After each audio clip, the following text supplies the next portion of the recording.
Mr. President, thank you for having us and allowing NBC News to ask you some important questions. You're most welcome in Damascus.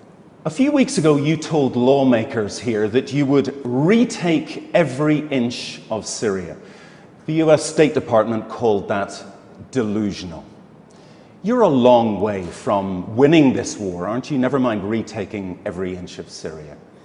Actually, the Syrian army has made a lot of advancement recently, and that's the goal of any army or any government. I don't think the statement of the United States relevant. It doesn't reflect any respect to the international law, to the Charter of the United Nations. It doesn't reflect respect of the sovereignty of a country, that it had the right to take control of its land. How long do you think this will take you to win this war?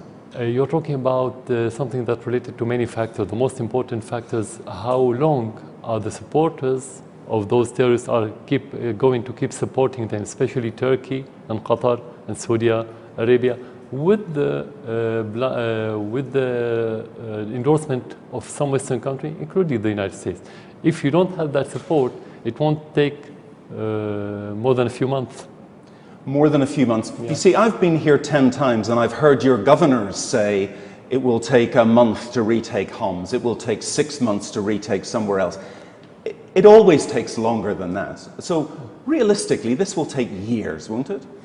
That's why I said that depends on how much support the terrorists are going to have. How much recruitment are you going to have in Turkey with the Saudi money to have more terrorists coming to Syria?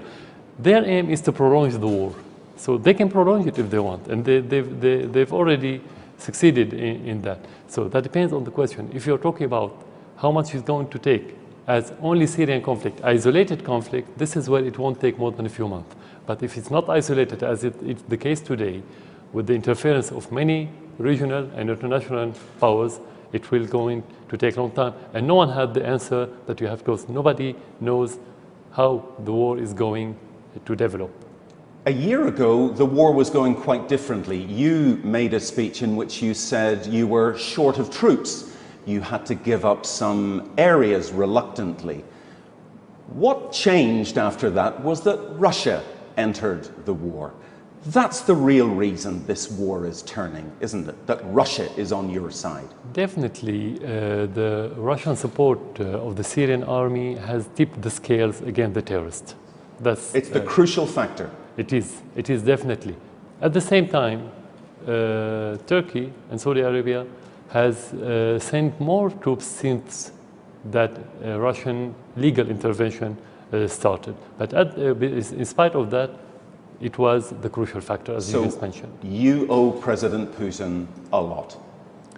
Everyone who stood beside us, Russian, Iranian, and even the Chinese stood, but each one in its own way, whether political, military, or economical. Because it's not one factor. You cannot only talk about the firepower or the human resources.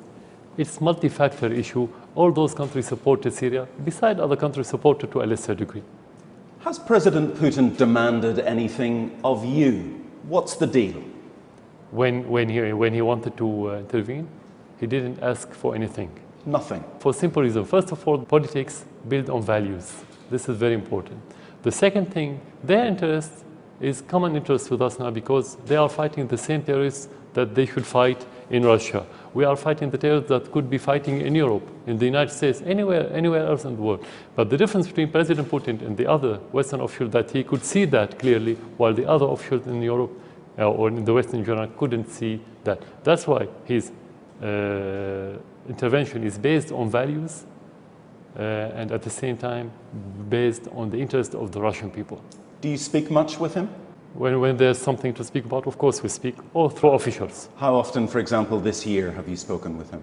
I didn't count them, but many times. We spoke many times. And how would you describe your relationship with him? Very frank, very honest, mutual respect. But he has demanded nothing of you. Is that the case? Nothing at all. Because the suspicion is that Russia, maybe working in concert with the United States, and Secretary of State Kerry is meeting Vladimir Putin Thursday in Moscow. The suspicion is that they are coming to some sort of deal that might be bad news for you. First of all, regarding the first part, if he wanted to ask me for something, he would ask me to fight the terrorists, because this is where his interest as president and as a country, I mean Russia, lies. Second, regarding that allegation from time to time that the Russian met with the American and they discussed something about the Syrian issue, in order to give the impression that they are deciding what's going to happen in Syria.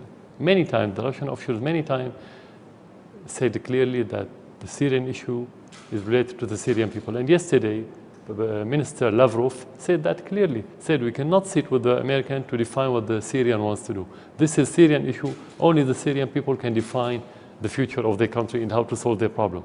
The role of Russia and the United States to offer the atmosphere, the international atmosphere, to protect the Syrian from any intervention. The problem in that regard that the Russians are honest, the Americans didn't deliver anything in that regard. But this is not to take the decision about what we have to do as Syrians. So just to be clear, neither Foreign Secretary Lavrov nor President Putin has ever talked to you about political transition, about a day when you would leave power. That's never come up. Never, because as I said, this is related to the Syrian people. Only the Syrian people define who's going to be the president, when to come and when to go. They never said a single word regarding this. And you're not worried in the least about Secretary Kerry meeting Vladimir Putin and coming to an understanding in which you may have to leave power? No, for one reason, because their politics, I mean the Russian politics, is not based on making deals. It's based on values. And that's why you don't see any achievement between them and the American, because different principle. The American politics based on making deals regardless of the values, which is not the case for the Russian. But of course, it's not just Russia that's bombing your enemies, it's the United States.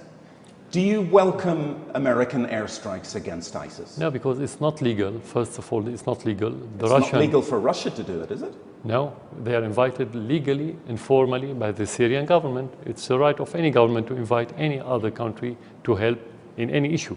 So they are legal in Syria, while the Americans are not legal with their allies. Of course, all of them are not legal. This is first. Second, since the Russian intervention, the terrorism has been, let's say, regressing, while before that, and during the American illegal intervention with their allies, ISIS was expanding, and the terrorism was expanding and taking over new areas in Syria.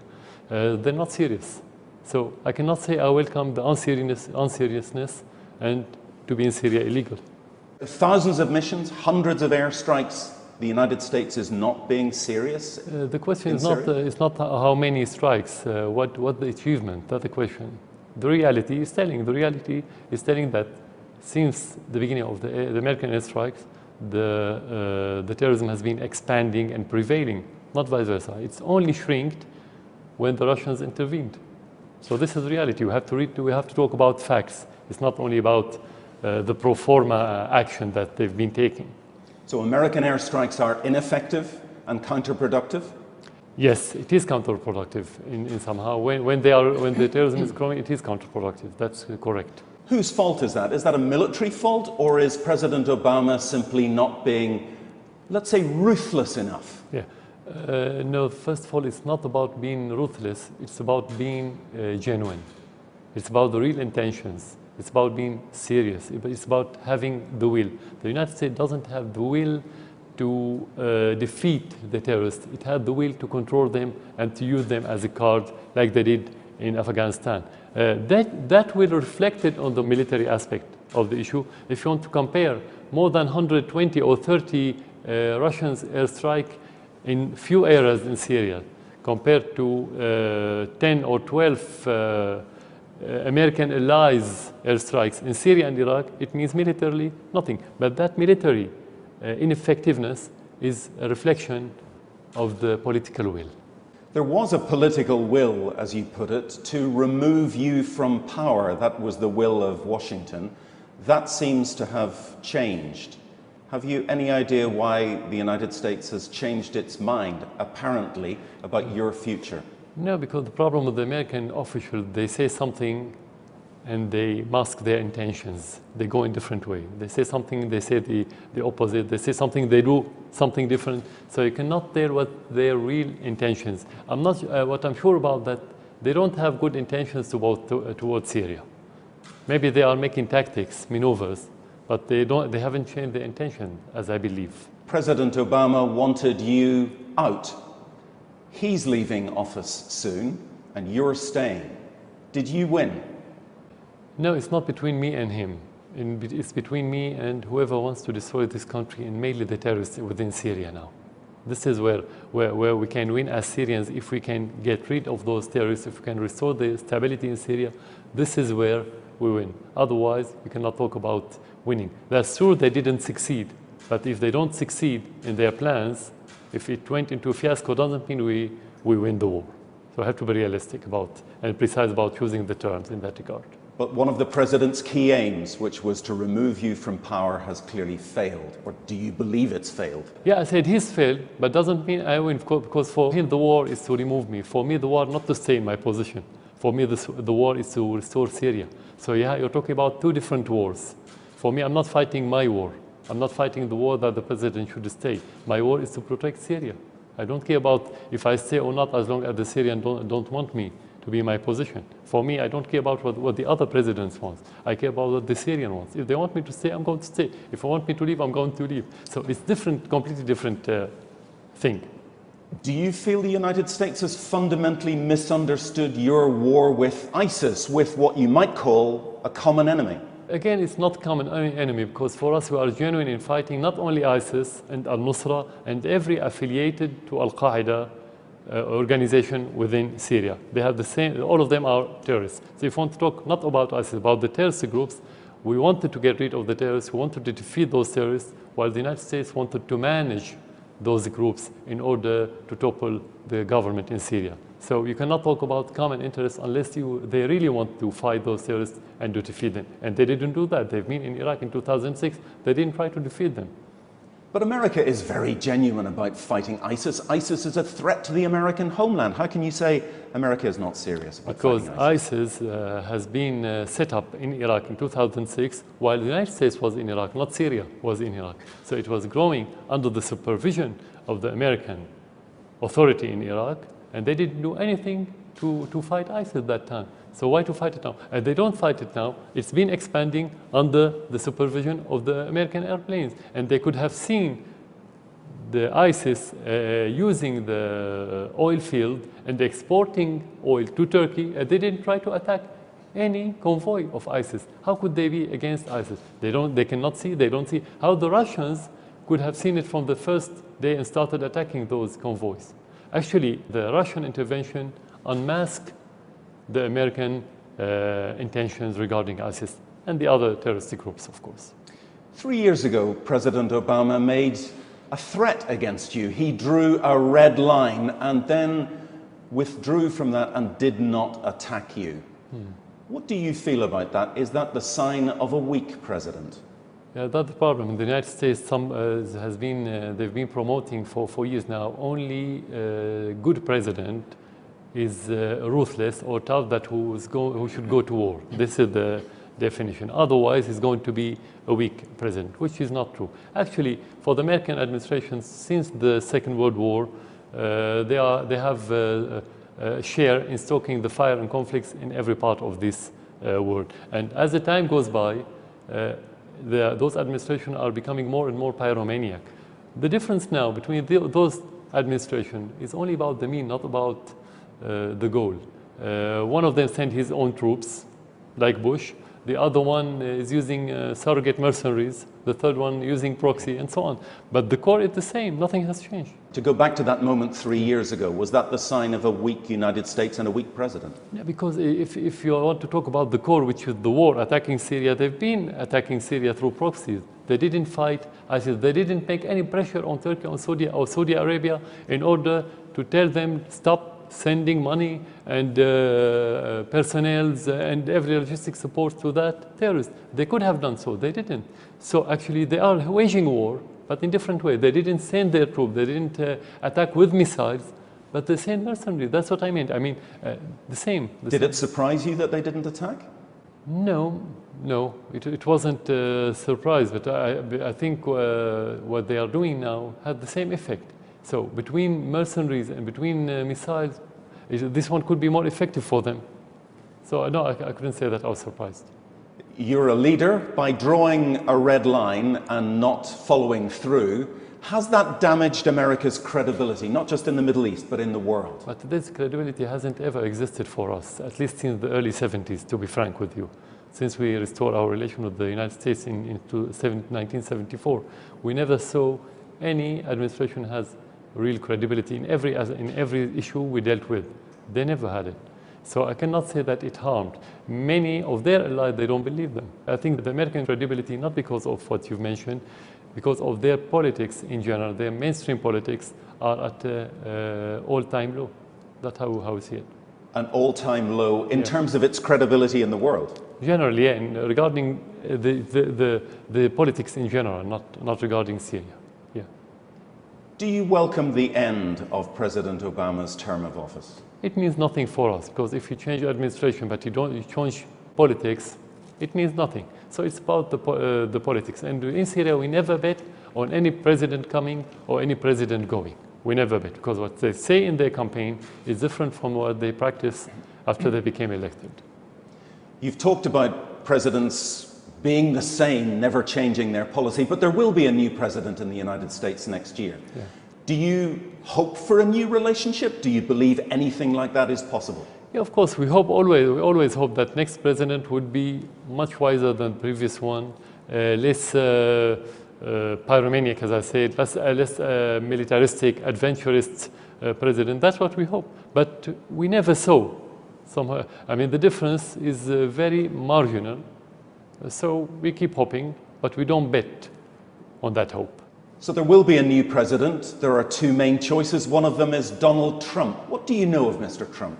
Nothing, just what I heard in the media and during the campaign. That's what I say. We don't have to waste our time hearing what they say in their campaign. They're going to change after they become elected, and this is where we have to start evaluating the president after the campaign, not during the campaign. And you're here in Damascus. What are you hearing in the media about Mr. Trump? The conflict between the American, but we don't pay much attention to it. I mean, even this rhetorics between the different, let's say, nominees, it's changing during the campaign. So what you hear today is not relevant tomorrow. So we cannot build our politics on day-to-day politics. But you're following this election? Not really, not really. Because as I said, you don't follow anything that you cannot consider as connected to the reality yet. It's only connected to the reality when they are in office. So far, it's only rhetoric. We don't have to waste our time with rhetoric. Simply rhetoric. So, for example, talking about Mr. Trump, anything Mr. Trump says, you wouldn't necessarily believe that would be the policy of a President Trump. No, I'm not whether Trump or Clinton or anyone. I'm talking about in general. It's not about the names. It's a principle for every president, American president, in every campaign. He's made very few comments about Syria or the Middle East, but he's described you as a bad guy. Does that worry you? That's his opinion. No, it's a personal opinion. He doesn't have to see me as a good guy. The question for me, do the Syrians see me as good guy or bad guy? Not American person or president or nominee. I don't care about it. It's not part of my political map, let's say. One of the things he's said and been very clear about is that he would be much tougher on ISIS. You would welcome that, wouldn't you? Because you just said President Obama isn't serious. You don't have to be tougher. This word doesn't have any meaning in reality, in real life, in this region. You have to fight ISIS in different ways. ISIS not only fighters, you have to attack them with the strongest bomb or missile. It's not like this. The issue of terrorism is very complicated. It's related to the ideology. How can you be tough against the ideology of ISIS? That's the question. How can you tough regarding their economy? How they offer money and donations? How can you deal with that? I think Mr. Trump is talking about military toughness. He wants to... It's not enough. You have to be smart. It's not enough to be tough. First of all, you have to have the will. You have to be genuine. Then you have to be smart. Then you can be tough. And being tough and being military active, this is important, but this is the last option when you fulfill the first criteria. From what you know of Mr. Trump, is he smart enough? I don't know him. When I sit with him face to face, I can judge him. But I only look at the person on the TV. You know, on the TV you can manipulate everything. You can make, how to say, you can rehearse. You can prepare yourself. So that's not. Do you like what you see on TV of Mr. Trump? I don't follow the American election, as I said, because we don't bet on it. We don't follow it. He seems to respect President Putin. Does that give you hope that maybe he's a man you could do business with? If he's genuine, I think he's saying the right thing, because every person on earth, whether agree or disagree with President Putin, he should respect him, because he's respectable. He respects himself and he respects the other, respect his values, respect the interest of his own people, and he's honest and genuine. So how can you respect someone with those descriptions? If he's genuine, I think he's correct. That's what I can say.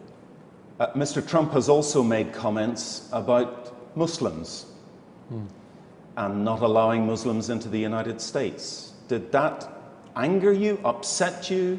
Yeah, especially in Syria, as a melting pot country made of many, many religions and sects and ethnicities. We think this diversity is richness, not the opposite. It's the way the government and the way the influential forces in the society that made it a problem or a conflict. If you can have all those people living in one society with real integration, with harmony, this is richness. This is for the interest of any society, including the United States. So Mr. Trump should not have made those comments about Muslims? Anyone shouldn't make any discriminative rhetoric in any country. I don't believe in this kind of rhetoric, of course. Mr. Trump has no experience in foreign policy. Does that worry you? Who had this experience before? Obama or George Bush or Clinton before? No one of them had any experience. This is the problem with the United States. You have to look for statesmen who has real experience in politics for years, not because to have position in Congress for a few years or Minister of Foreign Affairs, for example. That doesn't mean you have the experience. The experience in states should be much, much longer. So we don't think that most of the presidents in the United States were well versed in politics. So a man with no experience in foreign policy in the White House is not necessarily dangerous in your view?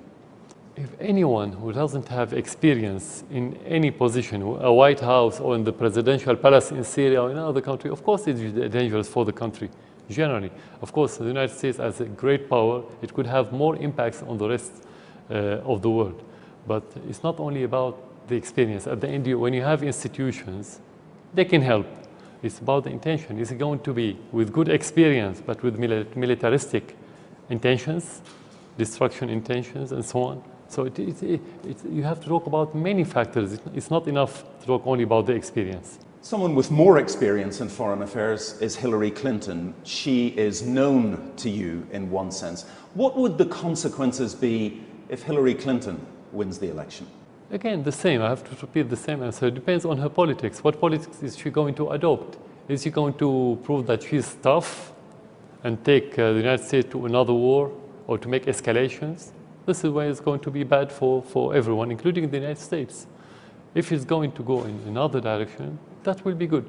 Again, we focus more about the intentions before talking about the experience. The experience is very important, but the intention is the most crucial thing for any president. So can you ask them the question, can they tell genuinely the American people and the rest of the world what their real intentions about their politics? Are they going to make escalation, or we're going to see more entente around the world?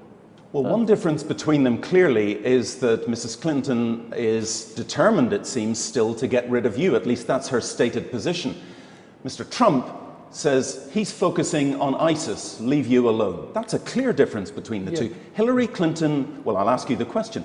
Does Hillary Clinton represent more of a threat to you than Donald Trump? No, because since the beginning of this crisis, we heard the same motto, Assad must go, many times from nearly every Western official in different levels, whether leader or foreign official or any other official.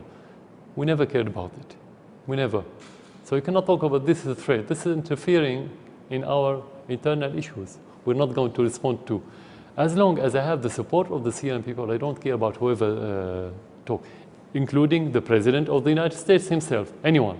So it's the same for us. That's why I say Clinton and Trump and what Obama said, for me, nothing. We don't put it on the political map. We don't waste our time with those rhetorics or even demands. But if Hillary Clinton as president establishes a no-fly zone over your territory, over northern Syria, for example, that makes a huge difference. Of course, this is where we can talk about threat. That's why I said the policy is the crucial thing for us. When they started supporting the terrorists with such projects or plan or step, this is where you can have more chaos in the world. That's another question. Do the United States have interest in having more chaos around the world, or the United States have more interest in having stability around the world? That's another question. Of course, the United States can create chaos. They've been creating chaos for the last 50, 60 years around the world. It's not something new. Are they going to make it more worse, more prevailing? That's another question. But it's not about me. It's not about the president. It's about the whole situation in the world, because you cannot separate the situation in Syria from the situation in the Middle East. And when the Middle East is not stable, the world cannot be stable. Let me just probe you about how far you might want a new relationship with the United States. ISIS is headquartered in your country, in Raqqa. If you knew that ISIS was about to attack the United States, would you warn America? As principle, yes, because they may attack civilians, and I cannot blame the innocents in the United States for the bad intentions of their official. This is not correct. And as I said many times, I don't consider the United States as direct enemy, as they don't occupy my land. But at the same time, this is, let's say, not realistic for one reason, because there's no relation between us and the United States. This kind of information or cooperation needs security cooperation based on political cooperation. We have neither. So you cannot have it anyway. I've spoken to your foreign minister, Dr. Faisal Mekdad, many times, and he's described to me the danger of Syria and its crisis exploding, not just across the Middle East, but across the world, and that has clearly happened. Yeah. As ISIS is driven back or broken, is there a danger that their fighters scatter? Is there a danger that as you defeat ISIS, the United States becomes more vulnerable to terrorism? No, if we defeat ISIS, we are helping the rest of the world, because those terrorists coming from more than 100 countries around the world, including the Western countries, if they are defeated, they go back with more experience, more fanatism, and more extremism, and they're going to attack in those countries. So if we defeat them here, we are helping every other country, including the United States. But ISIS fighters may leave Raqqa, and as we've seen with terrorist attacks in Europe, they come to France, they come to Belgium, they could come to the United States as well and attack. That is a real risk, isn't it? Yeah, that's what I'm talking about. I said if we defeat terrorism, in the meaning they cannot go back, we are helping them. If they leave, if they escape, if you have this terrorism, this is where you can start exporting those terrorists to Europe, as what happened in France recently. So what you said is correct, that's what I mean. If we defeat them here and they cannot go back, this is where we help the others. If they go back, there will be a danger to the rest of the world. Like any war, there are two sides. Your forces have been accused of doing some terrible things. I've been here many times and I have seen some of the terrible things as a result of your forces, airstrikes, bombardments, and so on. Do you believe one day you will face an international court? First of all, you have to do your job as president. When you are attacked by terrorists, I mean as a country, you have to defend your country, and that's my job according to the Constitution. So I'm doing my job, and I'm going to keep doing it no matter what I'm going to face. Let's be clear about this. Defending the country cannot be balanced with the personal future of president, whether he's going to face criminal court or anything like that, or to face death, doesn't matter.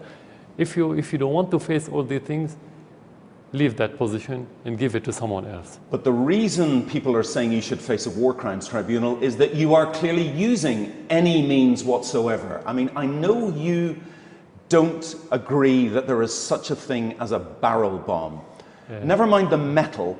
The charge is that you are using indiscriminate force, indiscriminate weapons in civilian areas. That's true, isn't it? First of all, those people, do they have any criteria that what they mean that you should use with the terrorists? They don't have. So this is irrelevant. It has no meaning from legal point of view and from realistic point of view.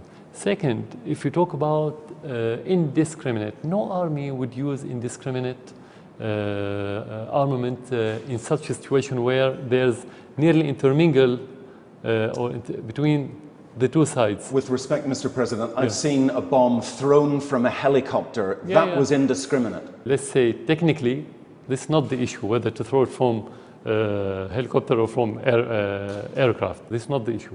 The more important thing, if you want to talk about precise, let's say we are using precise armament like the United States, using the drones and the highest precision missiles in Afghanistan. How many terrorists they've killed so far? They've killed many folds of civilians and innocents. Even if that's true, that doesn't make anything that you do right. No. I mean, first of all, the kind of armament that you are using is not related to what you've mentioned. It's not whether you use the high precision or less precise armament. There's no such criteria. This is only part of the media campaign recently. I'm talking now legally. So we have the right. With respect, it's not just a media campaign. The United Nations, as you well know, has spoken about this. Human rights groups have spoken about this. Not just indiscriminate use of weapons against civilians, but the UN spoke this week about the problems in Aleppo, in Daraya, which is just very close to here, of the use of starvation as a weapon of war. Sieges. That's going on right now close to us, isn't it? We're going to talk about the siege. Now, regarding the armament, the only thing that the government cannot use in any war is the armament that's been banned by the international law. Any other armament that you've been using against the terrorism, it's your right. So it's our right to use any armament to defeat the terrorists. And you know there's a charge that you have used chemical weapons, which you deny. We didn't.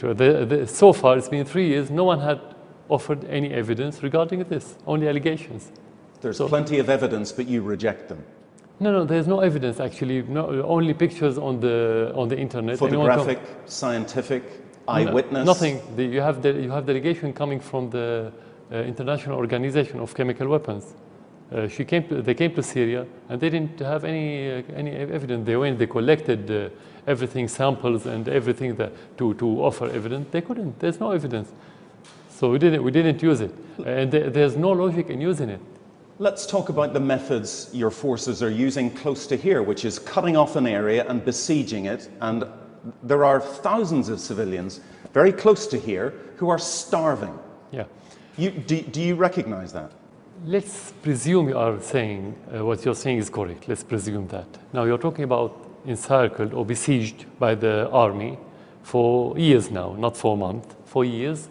They don't have food and every basics because the government doesn't allow them, but at the same time they've been fighting for 2 years and they've been shelling us with mortars and killing civilians from their area. It means, according to this narrative, that we are allowing them to have armaments, but we don't allow them to have foods. Is that realistic? That's what the UN says. The UN says, for example, in Madaya, it's only managed to get 4 aid convoys in all these years. How do we prevent them from having food and we don't prevent them from having armaments to kill us?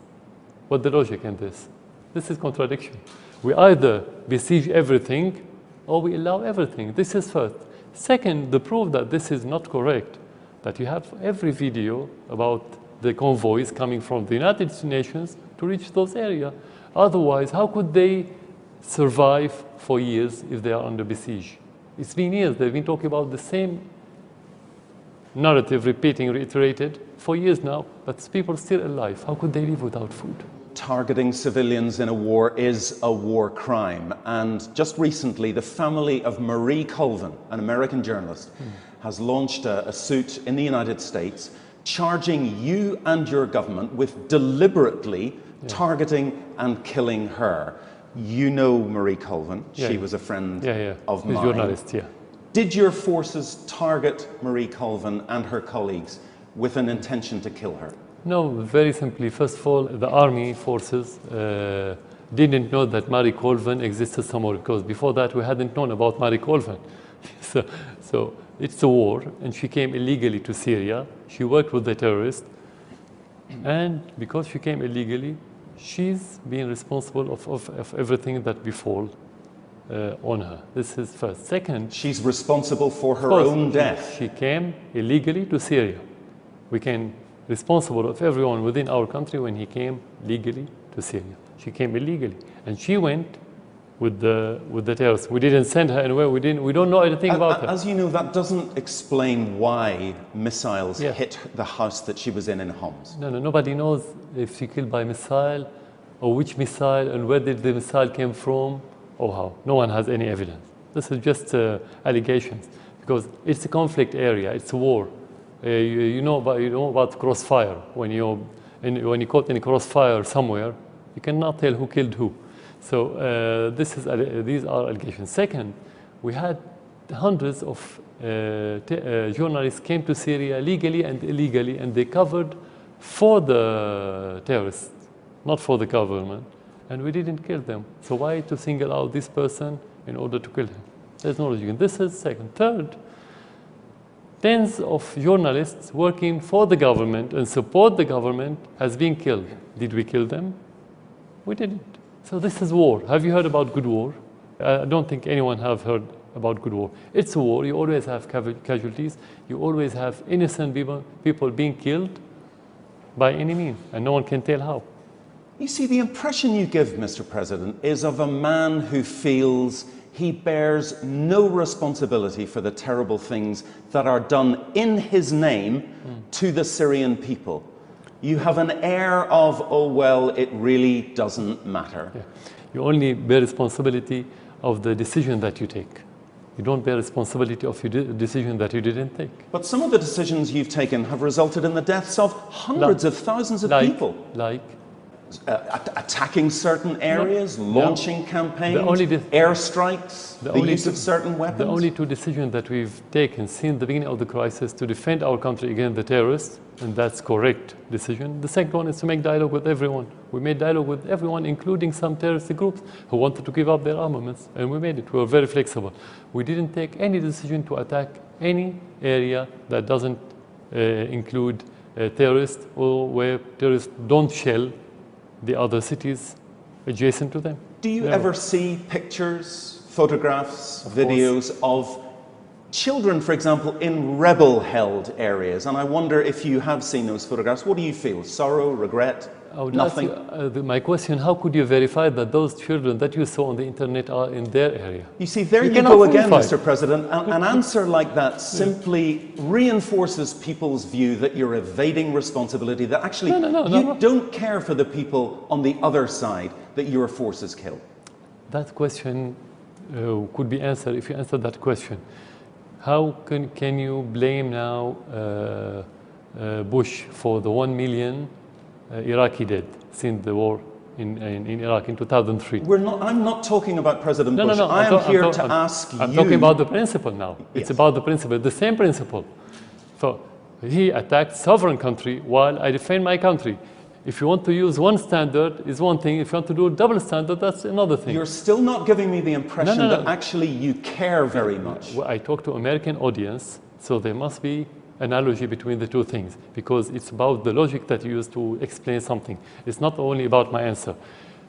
He attacked sovereign country while we are defending our country. He killed Iraqi people on their land. We are defending mainly against terrorists who are coming from different places in that world. So this is our right. While to talk about the clean war where there's no casualty, no civilians, no innocent people to be killed, that doesn't exist. No one could make it. No war in the world. Is this how you explain the war, for example, to your children at the breakfast table? I'm sure they're very interested. I'm going to talk about the reality, about the fact. While to talk about children being killed, children of who, where, how? You are talking about propaganda and about media campaign and about sometimes fake pictures on the internet. We cannot talk but about the facts. We have to talk about the facts. I cannot talk about allegations. Have you ever cried about what's happened to Syria? Crying doesn't mean you are a good man. And that doesn't mean you have a lot of passion. It's about the passion. It's within your heart. It's not about your eyes. It's not about the tears. This is first. Second, as a president, it's about what you're going to do, not about how you're going to feel. How are you going to protect the Syrians when you have bad incident, and you have it every day? Do you keep crying every day, or you keep working? My question is, how can I help whenever I have bad event or incident?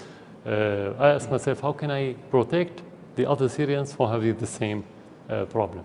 What are you going to do next? Are you just going to go on and on and on? You and your father have been in power for 46 years. Is that right?